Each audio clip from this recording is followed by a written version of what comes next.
having this be put in the FEMA rep manual to satisfy a requirement that all notifications from a nuclear perspective will have to go to a digital monitoring. Sirens will no longer be an option. Out-of-towners that come in and go door to door, on these roof claims. You hear the local people that make the news every day, 7 days a week on the big 1520 AM, 92.3 FM, and 106.5 FM WHOW, and on your easy choice for soft hits, 95.9 FM WEZC. News time is 8 minutes after 7 o'clock here on this Tuesday morning.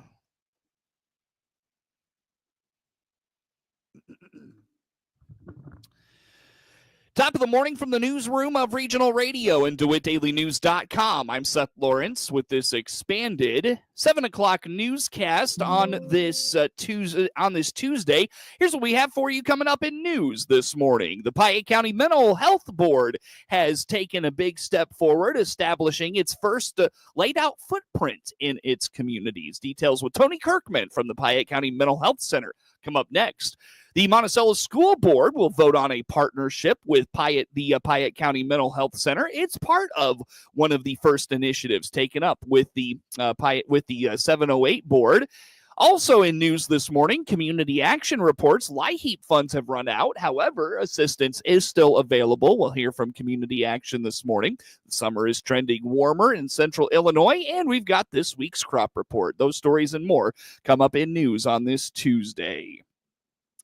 The Piatt County Mental Health Board is taking a big step forward as it establishes a footprint in its communities. On the WHOW Morning Show Monday, Executive Director of the Piatt County Mental Health Center, Tony Kirkman, reminds last November, the people of Piatt County voted to pass a referendum that gives the Piatt County 708 Board dollars from property taxes. Yeah, so just a quick reminder is that in November of last year, the citizens of Piatt County voted by almost 60% to pass a mental health referendum that would allow allocated property taxes to be put towards funding of last resorts for mental health, substance use, and addiction services.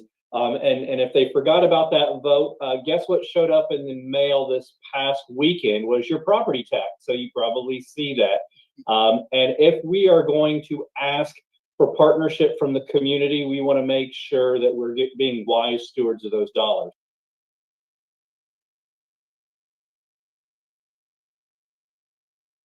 Now that the 708 board has figured out its funding, Kirkman explains they have been deciding on how to best use those dollars.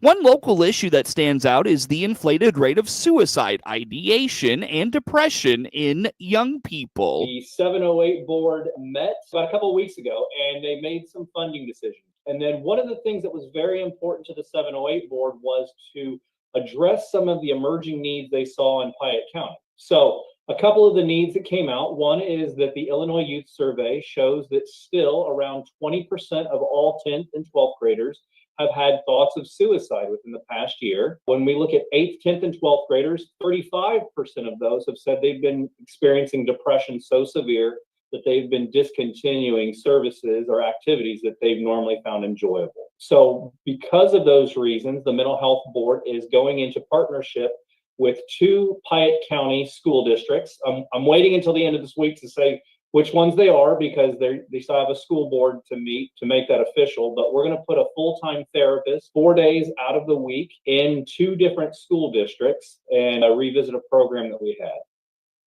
On the other end of the spectrum, those who answered a recent survey were ages 55 and older and also showed increased rates of depression. The other programs that we're looking at is that the Department of Aging recently did a study in Piatt County and found that the individuals that participated in this survey that were 55 plus in age, that 50% of them identified of having severe depression issues. And so the Mental Health Board wanted to again step in front of that. And so one of the things that we're going to do is we're going to partner with the Piatt County Nursing Home and with Maple Point to put a therapist on site at the nursing home to work with the residents and the staff of both of those long-term care facilities to provide emotional support, emotional wellness training, and just some basic wellness activities. And then the remainder program of that, we're going to have a warm handoff program with the DeWitt Piatt Bi-County Health Department, where they're going to be able to refer over, and we're going to be able to see pretty quickly a lot of the mothers that are going through their WIC program. So they've got a lot of stuff that's going on their plate, a lot of stresses, and if we can provide some resources, some encouragement, some stability, we think it'll just lead to a healthier community.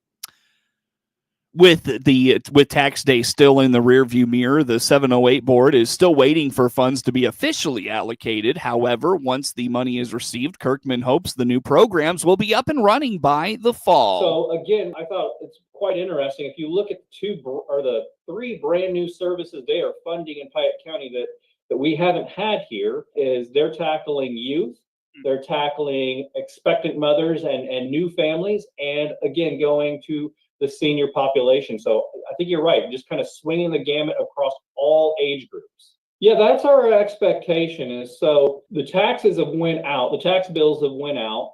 The Treasurer's Department will collect those taxes, and then that money for this half of a year will be allocated to those projects. So we're really hoping that, taxes are collected between now and July, and then we'll be able to initiate some of those services in very early fall of 2025. Keep up with the latest from the Piatt County Mental Health Center and all their resources at piattmhc.org or find them on Facebook. The Piatt County Mental Health Board is moving forward with its first initiatives, and one is to bring therapists into local schools. On the WHOW Morning Show Monday, Executive Director of the Piatt County Mental Health Center, Tony Kirkman, told Regional Radio, thanks to funding coming in the near future due to a past tax referendum, an initiative would bring a full-time therapist into 2 Piatt County schools. And then one of the things that was very important to the 708 board was to address some of the emerging needs they saw in Piatt County. So a couple of the needs that came out, one is that the Illinois Youth Survey shows that still around 20% of all 10th and 12th graders have had thoughts of suicide within the past year. When we look at 8th, 10th, and 12th graders, 35% of those have said they've been experiencing depression so severe that they've been discontinuing services or activities that they've normally found enjoyable. So because of those reasons, the Mental Health Board is going into partnership with 2 Piatt County school districts, but we're going to put a full-time therapist 4 days out of the week in 2 different school districts and revisit a program that we had.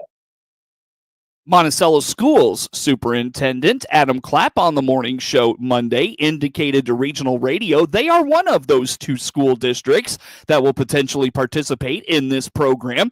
But first, it must be voted on by his school board this week. One of our agenda items this week is our intergovernmental agreement with Piatt County Mental Health. It's a discussion item this month, and if the board sees fit, it'll be an action item for June. But we are looking at revisiting an agreement we had several years ago with a mental health therapist from Piatt County Mental Health, partnering with us and supporting our students in middle school and high school, as well as a couple other school districts. I won't speak to them, but speak to us. We had a very successful run with this program in 21, 22 school years. At those times, we worked with Piatt County Mental Health and with some other local school districts to support our kids and with a mental health therapist.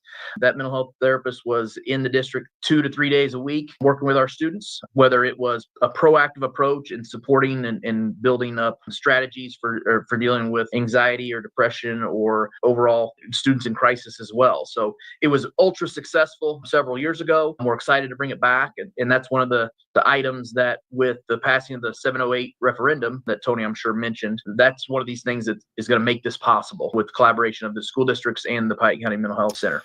As the Illinois Youth Survey reflects, Clapp says young people across the country are in need of extra health support. Mental health support. He notes while they already have counselors in schools, it's always good to offer more resources. I think we're just seeing it across the country where we have this need for extra mental health support. We're right in the middle of Mental Health Awareness Month, and I think it's a great opportunity for us to partner with a local agency that has some expertise. Our students are just like anybody else in the community. We have stressors at different points of the year, different times of the day. And this is just another layer of support for students to ultimately pick up strategies and ways to deal with their anxiety and strategies to support their anxiety and depression and just overall stress levels. And we're excited about this. We have social workers within our school district that also support our students, our administration, our teachers, all those things, but they're all part of a greater plan and several layers of support.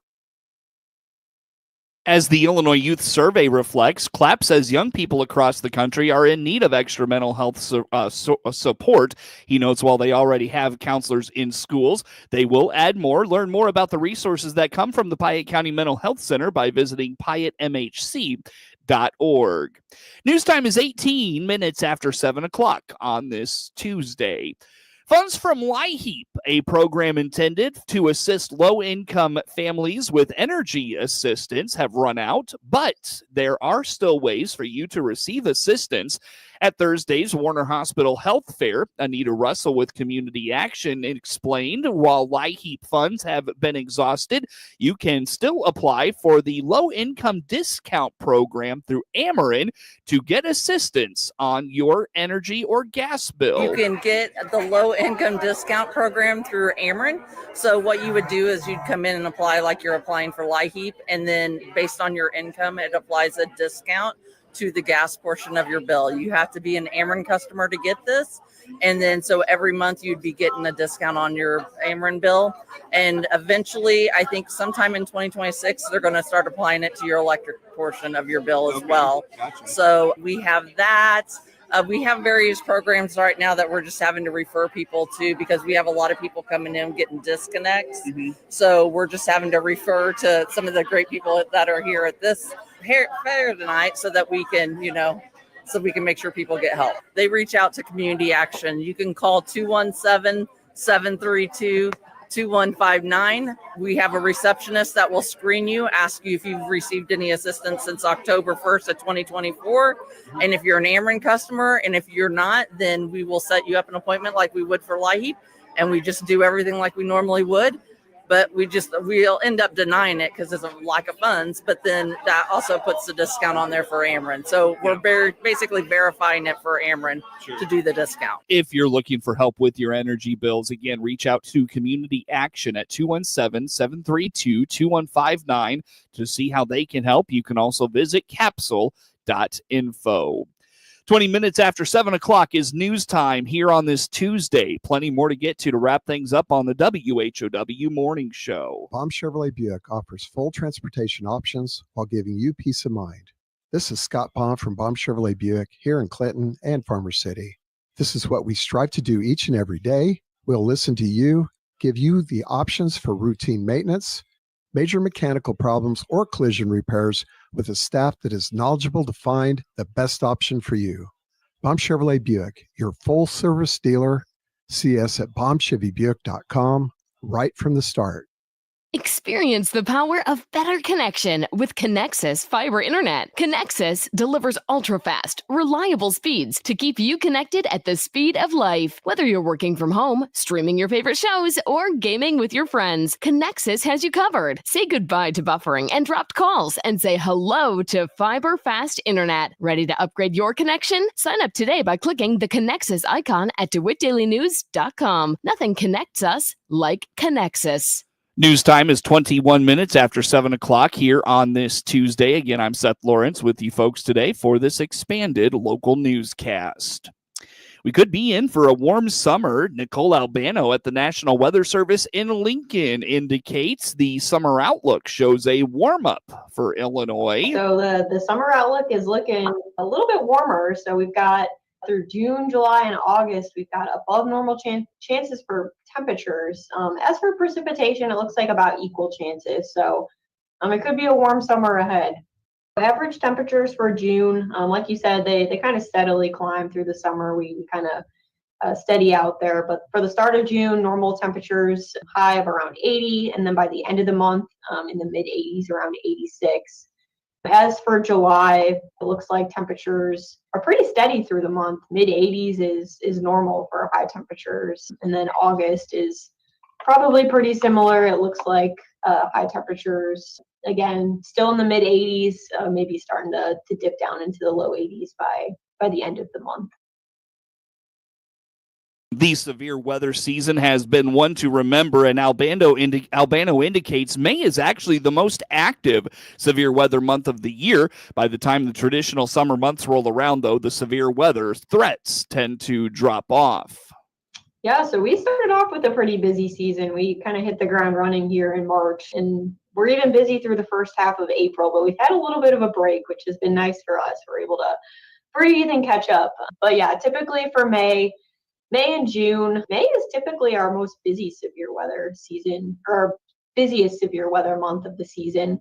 Though that hasn't really been the case. We'll have to see how tomorrow and Friday pan out. But the first start of the month has been fairly quiet. And then by June and July, severe weather is usually kind of waned off a little bit, especially by like July and August. We'll typically just get what we call like our garden variety of thunderstorms where they're not traditionally severe, but there could be some stronger isolated storms at times. Keep it to Regional Radio as we get an update from the National Weather Service on the holiday weekend and a recap of storms that rolled through Illinois and much more. News time, 23 minutes after 7 o'clock here on this Tuesday. It was another good week for producers to continue to make progress in the fields. USDA NASS Heartland Regional Director Brad Summit indicates roughly 5 days were suitable for field work for the week ending Sunday, May 18th. Statewide, the average temperature was 67.4 degrees, which was 4.6 degrees above normal. Precipitation averaged 0.39 inches, which was 0.80 inches below normal. Topsoil moisture supply was rated at 5% very short, 26% short, 51% adequate, and 18% surplus. Subsoil moisture supply was rated 5% very short, 23% short, 54% adequate, and 18% surplus. Corn planting is making good progress, nearly reaching the 5-year average, while soybean planting remains ahead of the 5-year pace. Corn planted across the state of Illinois has now reached 74% compared to the 5-year average of 77%, and the corn emerged has reached 54% compared to the 5-year average of 48%. Soybeans planted across the state has reached 67% compared to the 5-year average of 64%. And the soybeans emerged has reached 45% compared to the 5-year average of 33%. According to SUMO, winter wheat remains in mostly good or excellent condition, while pasture conditions are also in mostly good or excellent condition. Winter wheat headed reached 63% compared to the 5-year average of 77%, and the winter wheat condition was rated 5% poor, 35% fair, 49% good, and 11% excellent. For our Illinois cattlemen, the pasture conditions were rated 2% very poor, 5% poor, 27% fair, 43% good, and 23% excellent. This week is off to a pretty wet start so far across the state. 25 minutes after 7 o'clock is news time here on this Tuesday. Time now for a look at this morning's obituaries. Robert Dean Earl passed away Monday on May 14th surrounded by his family. A celebration of life for Robert Dean Earl will be forthcoming with details to follow. Calvert Funeral Home of Clinton assisted the family with cremation rights. Online condolences can be made at calvertmemorial.com. 84-year-old Marilyn F. Thayer of Clinton passed away May 18th at HSHS St. John's Hospital in Springfield. Arrangements for 84-year-old Marilyn F. Thayer are incomplete at Calvert Funeral Home in Clinton. 74-year-old Paula Lynn Kelly of Kenny passed away May 18th at her home in Kenny. Arrangements for 74-year-old Paula Lynn Kelly are incomplete with Calvert Funeral Home of Clinton. 72-year-old Todd S. Riordan of Clinton passed away May 18th at Warner Hospital and Health Services. Arrangements for 72-year-old Todd S. Riordan are incomplete at Calvert Funeral Home in Clinton. News time, 26 minutes after 7 o'clock here on this Tuesday. Coming up in sports on this Tuesday morning, it was a busy day as high school baseball and softball postseason play kicked off on WHOW on Monday afternoon. You heard the Clinton softball team fall to Maroa-Forsyth 7-0. Maggie Ravenscraft had a 3-run home run, and Danny Hovey struck out 14 in a complete game shutout in Circle for the Lady Trojans. Also, in high school baseball action yesterday, Tri-Valley scored 5 runs in the 5th inning, part of 7 unanswered for the Vikings as they rallied past Clinton 7-5 in Class 2A regional quarterfinal play in Downs on Monday. Other action in the postseason from yesterday, Blue Ridge fell to Heyworth 15-0. Regular season high school baseball, Monticello blanked Mount Pulaski 3-0. Normal Community made easy work of Mahomet Seymour 11-0, and Normal West fell to Mount Zion, all in high school baseball regular season play on Monday afternoon. High school baseball regional quarterfinal action kicked off yesterday in Class 2A. Sullivan beat Meridian 5-4. In Class 2A softball action, Sullivan blanked Shelbyville 4-0, and Tremont fell to Warrensburg Latham 5-4. A full slate of high school softball regional semifinal play this afternoon, weather permitting at this point. From the Monticello Regional tonight, the Lady Sages take on Tri-Valley at 6. That's a game you can hear on our sister station, 95.9 FM, WEZC, and online at DeWittDailyNews.com. But coming up in sports on this Tuesday morning, it is a full look at high school baseball and softball action from Monday. Once again, coverage of news is brought to you by Baum Chevrolet Buick in Clinton, your Silverado headquarters, and brought to you by Connexus, providing fiber internet to Clinton. Learn more at DeWittDailyNews.com. Again, news time is 29 minutes after 7 o'clock. Get the latest in local news anytime from your computer or mobile device at DeWittDailyNews.com. Of course, that's where we stream live online all the time at DeWittDailyNews.com. News and sports this morning also on Facebook and YouTube. Check us out on Facebook and YouTube for the live streams of our morning newscasts and our morning sports reports as well. Again, DeWittDailyNews.com on Facebook and YouTube. Again, a look at sports comes your way next. First, a look at SRN sports for the national sports landscape. Then again, of course, we've got high school baseball, softball, and local sports. A look at that weather forecast and that RFD Ag weather forecast. All that and much more next on the morning show. With SRN News, I'm Rich Thomason in Washington. Looking to get his big, beautiful bill across the finish line, President Trump will visit Capitol Hill today. He will lobby Republican skeptics of the bill in its current form. The president's been working the phones, hoping to get peace talks going between the warring parties in Ukraine. Mr. Trump says that Russia and Ukraine have agreed to engage in ceasefire talks ASAP, adding that the Vatican has expressed an interest in hosting those discussions. 6 of 10 inmates who broke out of a New Orleans jail last Friday are still at large. The reward for their capture now stands at $20,000 per escapee. Forecasters fear storm-battered parts of the country's midsection will see more powerful storms this week. 4 tornadoes were confirmed last evening in Oklahoma and Nebraska. On Wall Street, the Dow futures 12 points higher. More details at srnnews.com. With SRN Sports, I'm George Williams. Taking a look at your Major League Baseball scoreboard last night as the teams begin new series. It's the Marlins defeating the Cubs by a run 8-7. Reds over the Pirates 7-1. Red Sox beat the Mets 3-1. Astros over the Rays 4-3. Brewers with a 5-4 win over the Orioles. Mariners over the White Sox 5-1. The Cardinals brought their bats against the Tigers, winning 11-4. Phillies did the same to the Rockies, winning 9-3. Royals over the Giants 3-1, Angels over the Athletics 4-3, and the Diamondbacks beat the Dodgers 9-5.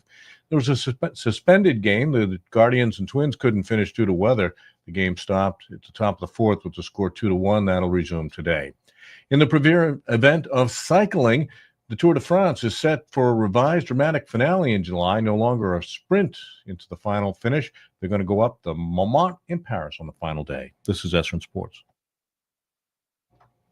Off the field, NFL rules and front office moves are making the sports headlines this morning. On the rules side, NFL owners meet today and tomorrow at the headquarters of the Minnesota Vikings. Among the agenda items, the fate of the so-called tush push up for discussion again. The Philadelphia Eagles used the famous short yardage shoving play en route to a Super Bowl victory this past season. Green Bay is among the teams challenging it, and they're trying to consider whether to ban that particular play as a short yardage strategy. The second item will address whether division champions with mediocre records can get home field advantage in the playoffs against wildcard teams that have better records.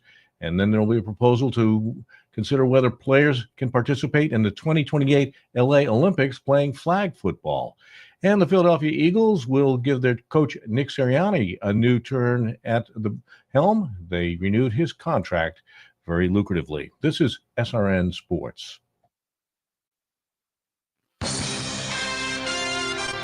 Time now for a look at sports. I'm Seth Lawrence with this report. In a game heard on WHOW and all its digital platforms, Tri-Valley scored 5 runs in the 5th inning, highlighting 7 unanswered for the Vikings as they rallied past Clinton 7-5 in Class 2A regional quarterfinal action from Downs on Monday afternoon. Colton Walker started a 4-run third for the Maroons with an RBI groundout. Jack Manning followed with an RBI double. Then Josh Bass singled home Manning to put the Maroons up 3-0. Jackson Reynolds reached on an error to bring home Clinton's final run of the frame. But the Vikings scored the game's next 7 runs to go up 7-4. Clinton tried to rally in the top of the 7th. Walker reached on an error to start the 7th. 2 batters later, Bass singled in a Walker to make it 7-5.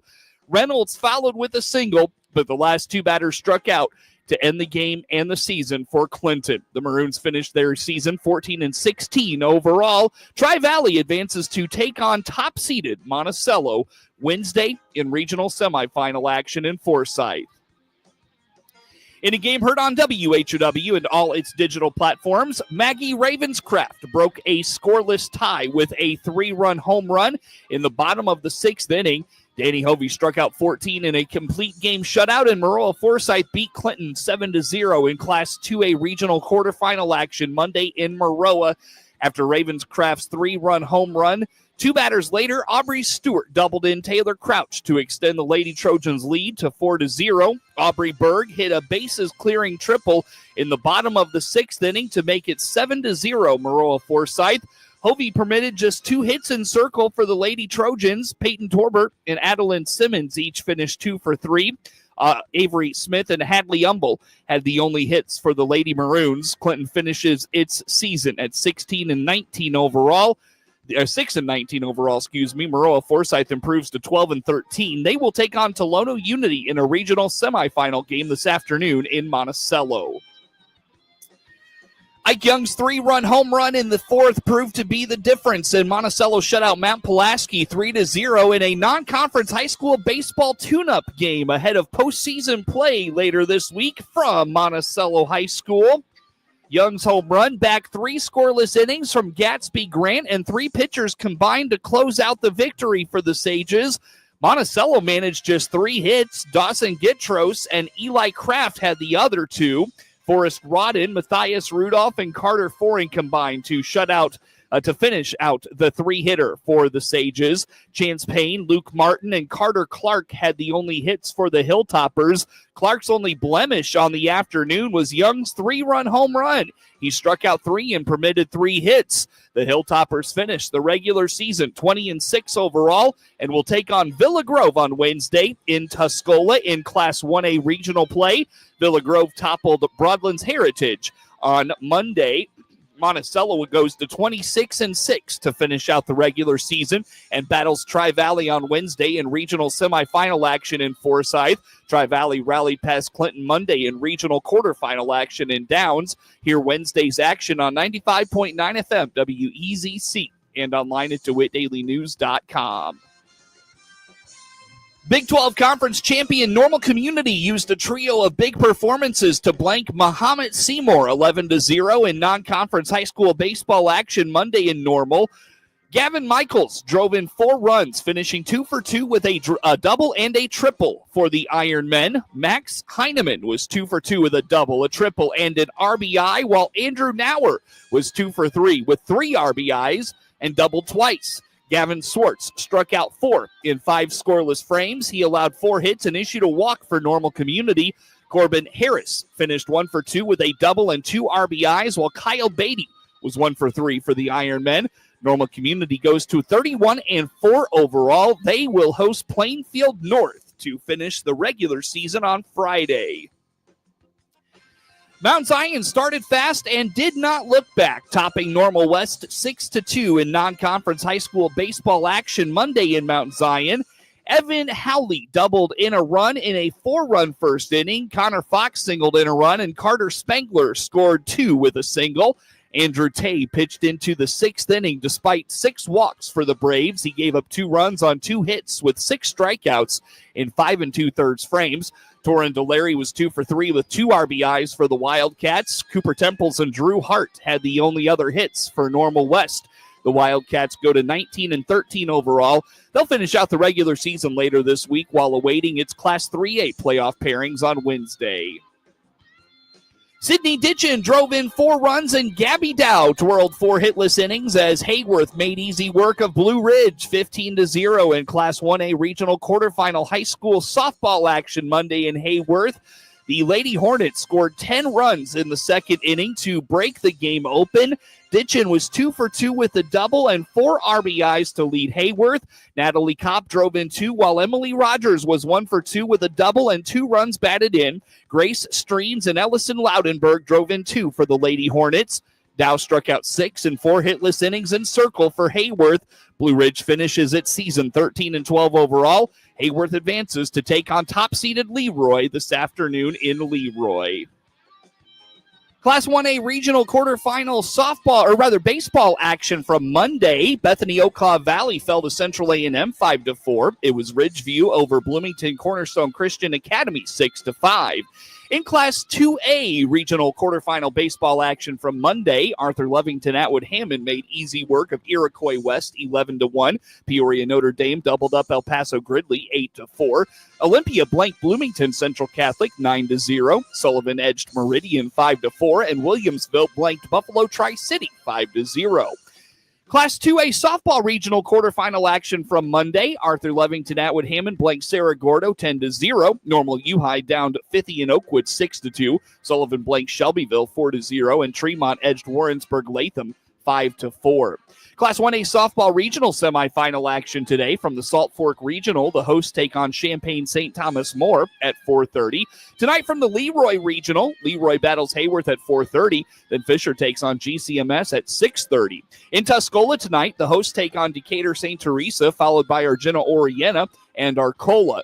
Tonight from Villa Grove, Central A&M takes on Chrisman at 4:30. Class 2A regional semifinal action today from Macon. Meridian battles Arthur Lovington Atwood Hammond at 4:30. Then Payne takes on Sullivan at 6:30. From the Monticello Regional tonight, Tolono Unity takes on Maroa-Forsyth at 4. Monticello battles Tri-Valley at 6. Hear that action tonight on 95.9 FM, WEZC, and online at DeWittDailyNews.com.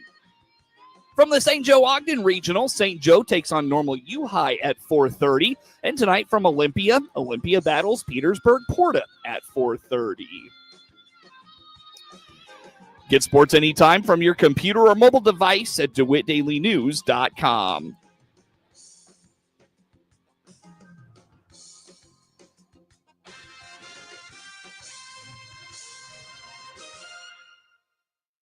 This is staff meteorologist Jennifer Wojcicki with your regional radio forecast. Chance of thunderstorms today, otherwise overcast. High temperatures reach up to 75. Winds out of the south, 15 to 20 miles per hour. Chance for storms tonight, lows around 54. Overcast tomorrow, slight chance for showers, 62. Hear weather twice an hour or online anytime at DeWittDailyNews.com. Right now, it's 64 degrees. Let's check Ag News on the RFD Radio Network. I'm DeLawis Yonke. Last week was warmer and drier